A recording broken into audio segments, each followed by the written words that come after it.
The Omega Directive is pretty easy to sum up. Directive!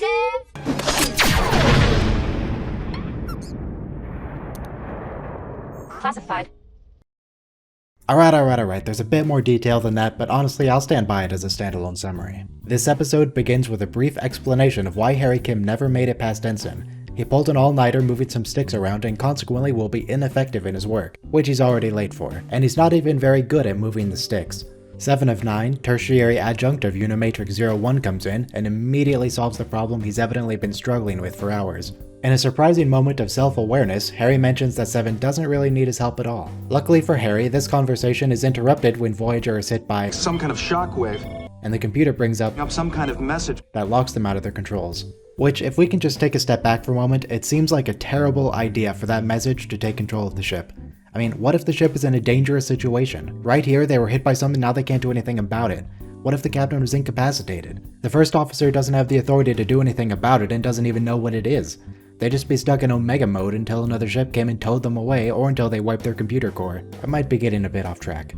Fortunately for everyone involved, the captain is available and on the bridge in moments. She knows what's up and starts handing out orders, including demands for untested modifications to the warp core that B'Elanna's worried could be unstable. But Janeway likes to live life on the edge, so they go ahead and proceed without testing them. She can't have anybody knowing anything about the top secret mission, so nobody's able to get any useful information. Except 7. Janeway, quite correctly, guesses that since the Borg have assimilated Starfleet captains, that 7 already knows what's going on anyway and can help her. Their conversation in the ready room goes something like this. "I'm going to destroy the Omega molecules."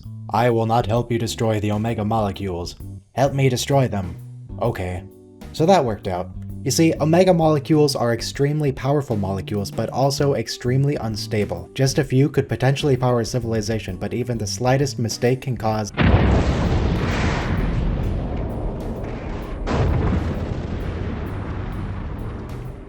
and completely negate warp drive in a radius measuring in light years. So, you know, Janeway's a bit on edge about the whole situation. Sufficiently on edge that she goes to the doctor to get a rather significant quantity of drugs sent to her. But no quantity of drugs will alleviate the stress Janeway feels upon learning that there's not just one molecule, but hundreds. Enough that she's compelled to bring the whole senior staff in on the plan, as she needs the entire ship's resources instead of a single shuttle. The ship goes to investigate the source of the Omega molecules and finds an actually pretty mild accident, all things considered. These molecules were very polite and only destroyed a few 100,000 kilometers instead of, several light years when they destabilized. And it even left at least one scientist alive, very convenient. They bring him up to the ship so 7 can have a chat with him about their experiments. But he's not terribly keen on her using the information to destroy his life's work and doom his civilization to a slow death as they exhaust their last sources of power and all their achievements crumble into dust to be forgotten in the steady march of time. Are we the baddies? But anyway, back on the planet, Janeway and Tim locate the remaining Omega molecules. In a process I'm pretty unclear on, I really would have thought this would be wildly dangerous. They transport the molecules into a Borg-based containment module they set up on Voyager. They start to destroy the molecules in the chamber right in time for the alien ships to mount a desperate attempt to save the last hope of their civilization. They're quite insistent on that point, can't imagine why. So Voyager goes ahead and jettisons the molecules into space, and then detonates them with a specially modified torpedo. After almost certainly murdering the crews of those 2 alien ships, Janeway hits us with this. "Computer, erase that entire log." But they were right about one thing.